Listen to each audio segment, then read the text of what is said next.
vennaturbid, räägime naistest. See on ju teie üks meelisteemasid. Absoluutselt. Tom, täna on sinu kord. Kui ma ütlesin, et ma tulen Urbidega intervjuusid tegema, siis kes see mulle ütles, et Tarmo Urb on ju Eesti kõige kuulsam playboy.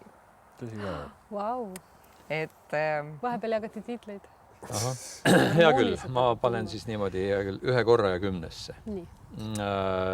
Mis eristab mind headest meestest, mis teeb minust eriti hea mehe, on see, et minus on ühendunud nii mees kui laps, naine saab mõlemad ühe korra.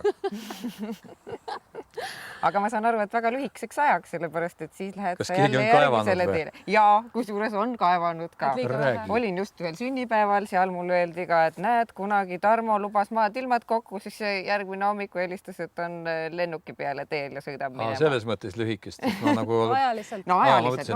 Aeg on vaid illusioon. Ei. Seda ma pole veel kuulnud, aga just nimelt selles mõttes lühikeselt, et suhted on põgusad. Ütleksin pigem niimoodi, et lihtsalt minu armastus ja tänutunne ja imetlus jätkub ka lennukis ja ka peale lennuki maandumist, aga lihtsalt naised olles kord juba sellised täigrajad, et nad tahavad kogu aeg sind pihus hoida. Nad lihtsalt ei lase sellel nagu filosoofial kuidagi juurt võtta oma naiselikus hinges. Nad ikka tahavad sind kogu aeg ja ikka mõnusalt, niimoodi. Nad võtavad su vabaduse ära, jah? Ei saa võtta ju midagi sellist asja. Aga kas naised ju unistavad, et tuli mees, võimas nagu mägi, pakkus kõikide naudingute kompotti. Ja tõmbas uttu. Ja tõmbas uttu. Aga kus ta on? Ta peaks olema iga päev mu kõrval toetama, olema mu kaaslane läbi elu. Selles ongi tegelikult asja sisu, et ei saa keegi keelata naist olemast naine.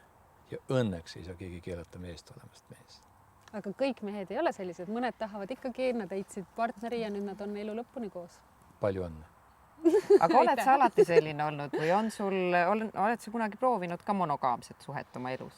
Mul ei ole lühiajalised suhted. Mul on lihtsalt suhe kogu naissooga.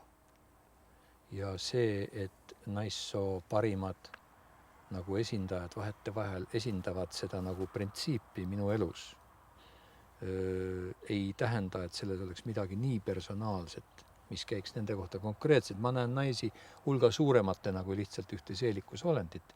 Iga öökene, kes mu ellu tuleb, esindab tegelikult kogu naiselikku printsiipi universumis.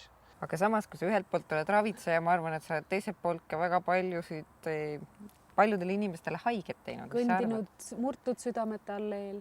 Sest kõigepealt oled sa tõstnud ta taevasse ja seejärel on nad kukkunud mutta, kui sa lahkud näiteks. See on enda valik seda niimoodi näha.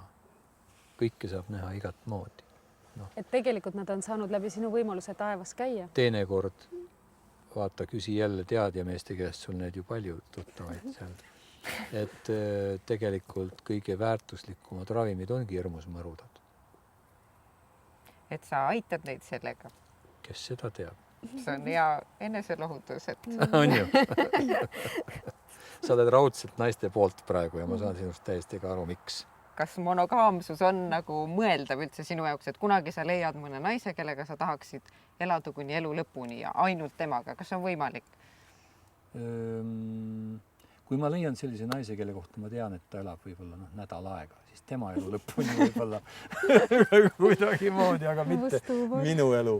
Ma ei saa, ma ausalt öeldes oma olemuselt selles elus ma kuulun liiga paljudele olenditele, nii nähtavatele kui nähtamatutele. Ja ma ei teeks elus ühtegi naist, keda ma nii armastaksin. Ei teeks seda õnnetuks sellega, et ma abielluksin tema. No istume kohvikus Tommi ja Johanniga. Väga fancy kohvik Hollywoodis. Kes veel ei tea, siis Johan on sinu poeg, kes on tegelikult Hollywoodi filmistaar. Keda õigusega peetakse ka Tommi pojaks, sest ta on päris hea välimusega ja ka sinisilmne ja ega me ju ei tea neid asju Eestis. Ei tea, jah. Ma endiselt ei võta omaks muidu.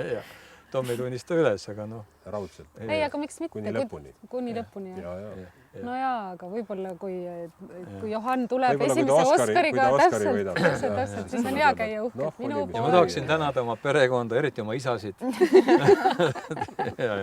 Nojah, meie lapsed on tõesti väga paljus meie mõlema lapsed, sest et noh, kõik on peres kasvanud ja niimoodi, kui on ühiseid asju, siis tehakse koos.